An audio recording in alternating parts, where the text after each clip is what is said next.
ലഹരിക്കെതിരെ സംസ്ഥാന സർക്കാരും സംസ്ഥാന പോലീസും എക്സൈസും ഒക്കെ സജീവമായ ഇടപെടൽ നടത്തുന്ന കാലഘട്ടമാണ്. സജീവമായ ഇടപെടൽ എന്ന് പറഞ്ഞു കഴിഞ്ഞാൽ തലങ്ങും വിലങ്ങും ഓപ്പറേഷൻ ഡി ഹണ്ട്, അതുപോലെ പരിശോധനകൾ, സ്കൂളുകളിൽ ബോധവൽക്കരണം, ഇങ്ങനെയൊക്കെ നടത്തുന്നു. ഒരുപാട് ലഹരി കൊട്ടേഷൻ സംഘാംഗങ്ങൾ അന്വേഷണ ഉദ്യോഗസ്ഥരുടെ നിരീക്ഷണത്തിലാണ്. അവരെ ഏത് സമയവും പൊക്കുമെന്നും അവർക്കും അറിയാം, പോലീസിനും അറിയാം. അങ്ങനെ പല ആളുകളും അറസ്റ്റിലാകുന്നുമുണ്ട്. ഈ ഓപ്പറേഷൻ ഡി ഹണ്ടിന്റെ വാർത്ത നമ്മൾ വായിക്കും. ചിലപ്പോഴേ പത്രങ്ങളൊക്കെ അത് കൊടുക്കാറുള്ളൂ. കാരണം നിരന്തരം ഇങ്ങനെ അറസ്റ്റ് നടക്കുന്നത് കൊണ്ട് പത്രങ്ങളോ മെയിൻ സ്ട്രീം മാധ്യമങ്ങളോ അങ്ങനെ ഈ വാർത്തകൾ കൈകാര്യം ചെയ്യാറില്ല. പ്രതിദിനം 100-150 ആളുകളെയാണ് ഈ സംസ്ഥാനത്തൊട്ടാകെ ഈ മയക്കുമരുന്ന് വിപണനം, ഉപയോഗം എന്നിവ കാരണം പിടിക്കുന്നത്. അപ്പോഴാണ് തിരുവനന്തപുരം റൂറൽ പോലീസിന്റെ കൺട്രോൾ റൂമിൽ പ്രവർത്തിക്കുന്ന 2 CPOമാർ, സിവിൽ പോലീസ് ഓഫീസർമാർ, ഒരാളുടെ പേര് അഭിൻജിത്ത് എന്നും മറ്റൊരാളുടെ പേര് രാഹുൽ എന്നുമാണ്. ഈ രാഹുലും അഭിൻജിത്തും ചെയ്തത് എന്താണ്? അവരെ സസ്പെൻഡ് ചെയ്തു, അത് നിങ്ങളൊക്കെ അറിഞ്ഞു കാണും. അവർ ചെയ്തത് എന്താണ്? ഗുരുതരമായ കുറ്റമാണ് അവർ ചെയ്തത്. സേനയ്ക്ക് അവമതിപ്പുണ്ടാക്കി. അതുമാത്രമല്ല, അവരുടെ ദുർനടപ്പ്, അവർ ലഹരി കച്ചവടക്കാരുമായി ഇല്ലീഗൽ റിലേഷൻ സ്ഥാപിച്ചു. നേരത്തെ കോഴിക്കോട് ഒരു പെൺവാണിഭ കേന്ദ്രം നടത്തിയിരുന്നത് തന്നെ പോലീസ് ഡ്രൈവർമാരാണെന്ന് പറഞ്ഞിട്ട് വലിയ അപമാനകരമായ വാർത്ത പോലീസിനെതിരെ വന്നിരുന്നു. അവർക്കും സസ്പെൻഷനാണ് കൊടുത്തത്. ഇവിടെ ലഹരി കച്ചവടമാണ്, കുറെ കൂടി ഡെൻസിറ്റി കൂടിയ ക്രൈമാണ് ഈ പോലീസ് ഉദ്യോഗസ്ഥർ ചെയ്തിരിക്കുന്നത്. ഇവരെ പോലീസ് അന്വേഷണ വിധേയമായി റൂറൽ SP സസ്പെൻഡ് ചെയ്തു. ഇവരെന്താണ് ചെയ്തതെന്ന് അറിയുമ്പോഴാണ് നിങ്ങൾ ശരിക്കും ഞെട്ടുന്നത്. കൺട്രോൾ റൂമിലാണ് പോലീസിന്റെ മുഴുവൻ കമ്മ്യൂണിക്കേഷനും വരുന്നത്. കൺട്രോൾ റൂമിൽ നിന്നാണ് പോലീസ്, അതായത് ഫീൽഡിലുള്ള പോലീസുകാർക്ക് നിർദ്ദേശങ്ങൾ കൈമാറ്റപ്പെടുന്നത്. നിങ്ങളത് ചെയ്യണം, അവിടെ ഇങ്ങനെ ഒരു ഇഷ്യൂ ഉണ്ട്, ഇവിടെ ഇങ്ങനെ സംഭവമുണ്ട്, അവിടെ ഈ സ്റ്റേഷനിൽ നിന്ന് അവിടെ ആൾ പോകണം. നമ്മൾ ചില സിനിമകളിലൊക്കെ കണ്ടിട്ടുണ്ട്. ഇപ്പോ ഒരു പത്ര ഓഫീസാണെങ്കിൽ, ഒരു ടെലിവിഷൻ ചാനലിന്റെ ഓഫീസാണെങ്കിൽ ബ്യൂറോയിലേക്ക് വരുന്ന ഡെസ്കിൽ നിന്ന് വിളി വരും. ഇൻപുട്ട് ഡെസ്ക് ആയിരിക്കും കൺട്രോൾ റൂമിന്റെ ചുമതല ഉണ്ടാവുക. ഇൻപുട്ട് ഡെസ്കിൽ നിന്ന് അങ്ങോട്ട് വിളിക്കുന്നു, ബ്യൂറോയിലേക്ക് വിളിക്കുന്നു, നിങ്ങൾ അവിടെ പോയോ, ഇവിടെ പോയോ.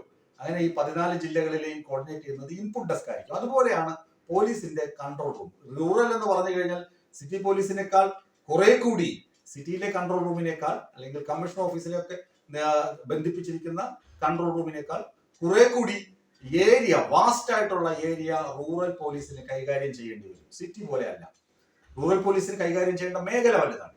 അതുപോലെ തന്നെ സിറ്റിയിൽ നടക്കുന്ന ക്രൈം അല്ലെങ്കിൽ സിറ്റിയിൽ എവിടെയൊക്കെ നടക്കാൻ സാധ്യതയുണ്ടെന്ന് സ്പെഷ്യൽ ടാസ്ക് ഫോഴ്സ് അല്ലെങ്കിൽ സ്പെഷ്യൽ ടീമോ ഇൻവെസ്റ്റിഗേഷൻ ഓഫീസർമാരോ രഹസ്യാന്വേഷണ വിഭാഗമോ ഇവർക്കൊക്കെ മണത്ത് അറിയാൻ കഴിയും. അല്ലെങ്കിൽ അവർക്ക് ഇൻഫർമേഷൻ അവരുടെ മൊബൈൽ ഫോണിലേക്ക് രഹസ്യമായി ലഭിക്കുകയും അവിടെയൊക്കെ ബന്ദോബസ്തിലാക്കാനുള്ള സംവിധാനങ്ങൾ സിറ്റി പോലീസിന് കാര്യക്ഷമമായി നടപ്പിലാക്കാൻ പറ്റും. പക്ഷേ റൂറൽ മേഖല അങ്ങനെയല്ല.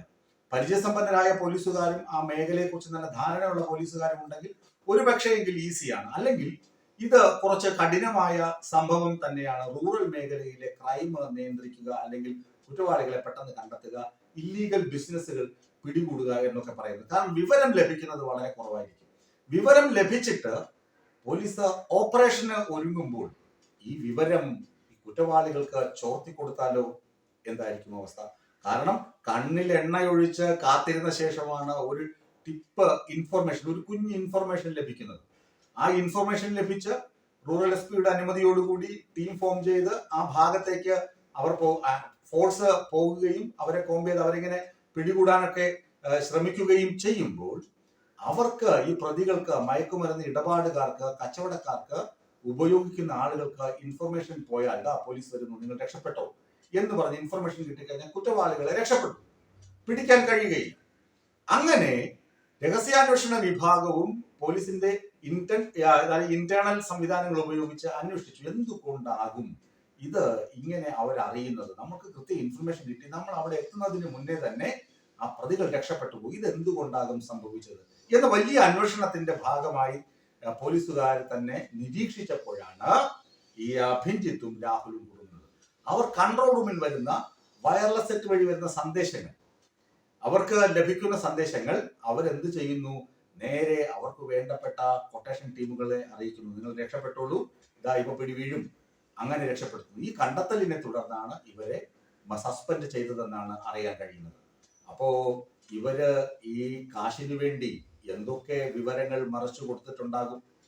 PV അൻവറൊക്കെ വയർലെസ് ചോർത്തി എന്നൊക്കെ പറഞ്ഞ ആരോപണങ്ങൾ വരുന്നുണ്ടല്ലോ. അതൊക്കെ ഫോണിൽ റെക്കോർഡ് ചെയ്താണ്. പോലീസുകാർ വിളിക്കുമ്പോൾ ഫോൺ റെക്കോർഡ് ചെയ്തു എന്നുള്ളതേ ഉള്ളൂ.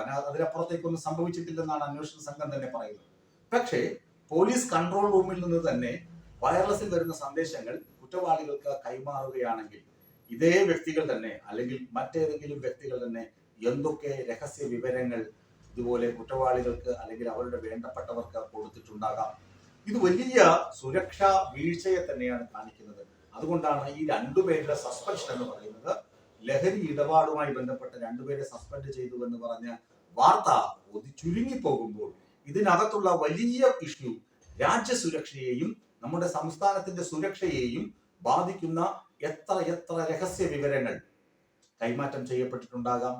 കൺട്രോൾ റൂമിൽ ഇരുന്നിട്ട് 23-ാം തീയതി പ്രധാനമന്ത്രി വരുന്നു, പ്രധാനമന്ത്രിയുടെ റൂട്ട്, പ്രധാനമന്ത്രിക്ക് പോകുന്ന സുരക്ഷ, ഇതൊക്കെ കോർഡിനേറ്റ് ചെയ്യുന്നത് കൺട്രോൾ റൂമിൽ നിന്നാണ്.